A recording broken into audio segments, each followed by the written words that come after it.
So this is for the fifth session of the Fractured Heart of Stathmore campaign.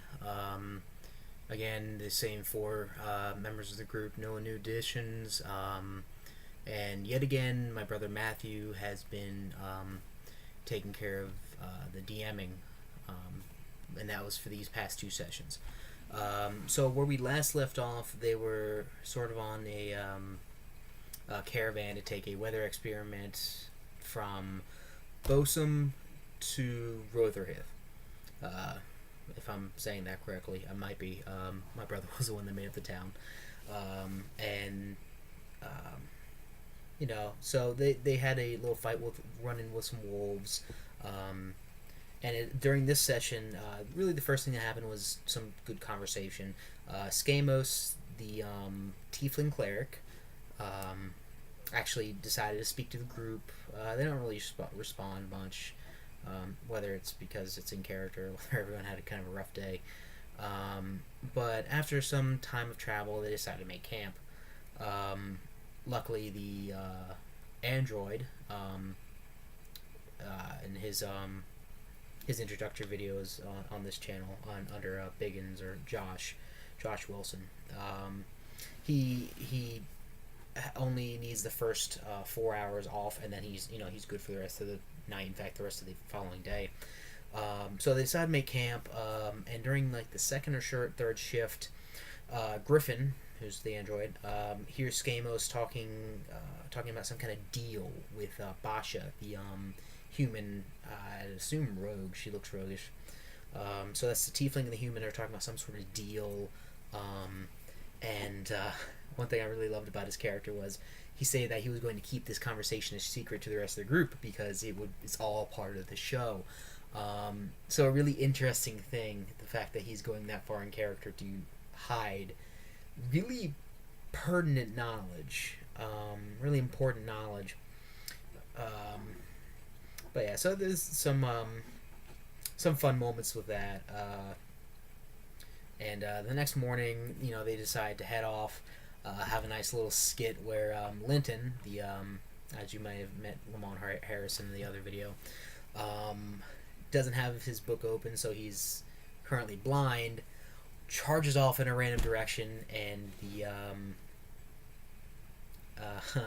Tig, the gnome fighter, another member of the expedition, basically runs to him, and they have a nice little. If you haven't watched it, there's a video called Begun of Tigtone, and he's made some references to that because I got to play him, so I thought, well, be fun. But yeah, all this because he's blind. He just starts walking off in another direction. All right, so they travel through a clearing, and the herding animals get uneasy. Don't quite remember what the animals were named, but it's some sort of strange beast, almost like buffalo type creature, and they start to get uneasy, and they take this as, oh, something's happening, but I believe it was Griffin yet again, or Wendell, that made a animal handling or knowledge of nature. It was a knowledge of nature check to find out, oh well, they just don't like clearings, they like being on a path. Even if someone's directing them, they don't like being off of a seen path. So that was a very interesting well done job by Matthew there for the beast. So they hear more rustling in the bushes,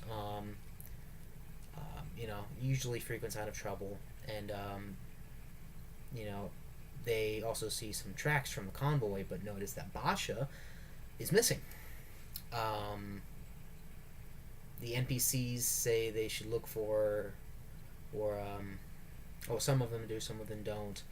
But Linton, the Lamont Harris, persuades Tig, the gnome fighter, and Inkle, a monstrous half-orc paladin, to go look for her. So they scout out, and some minutes pass.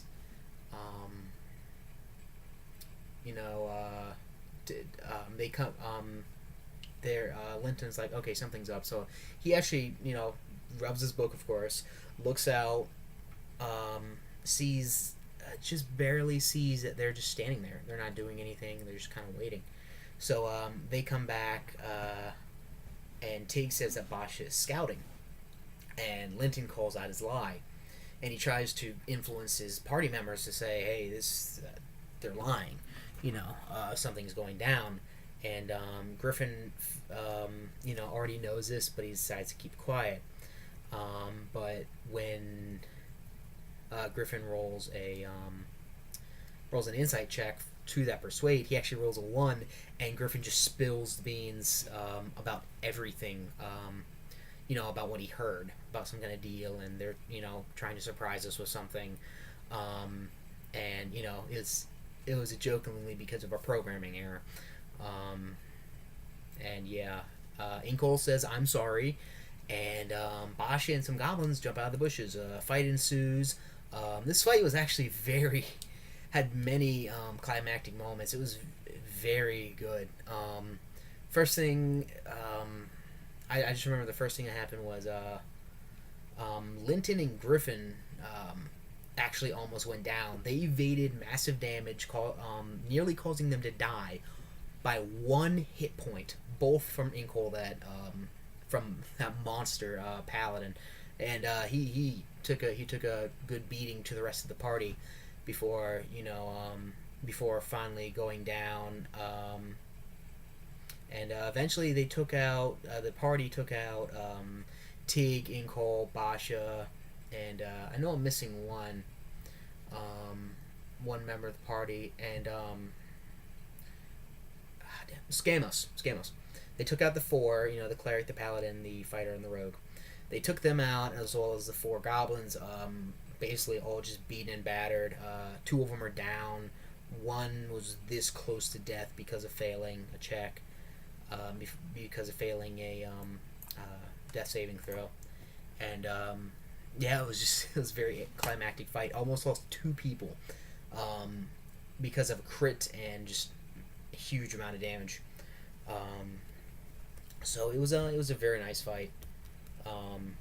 And Alvaro, who's Matthew's character, his DMPC, tied up Inkle, because the rest were, I think, pretty much at that point they were either bleeding out or whatever else, and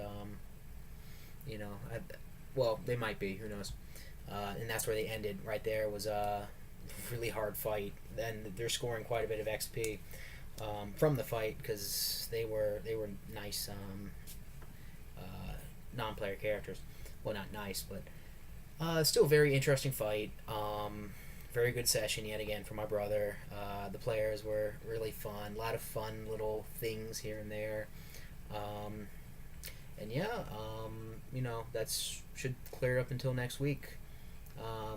Just as a summary, they got to speak a little bit. Griffin did a really nice story moment where he didn't say anything because of a surprise.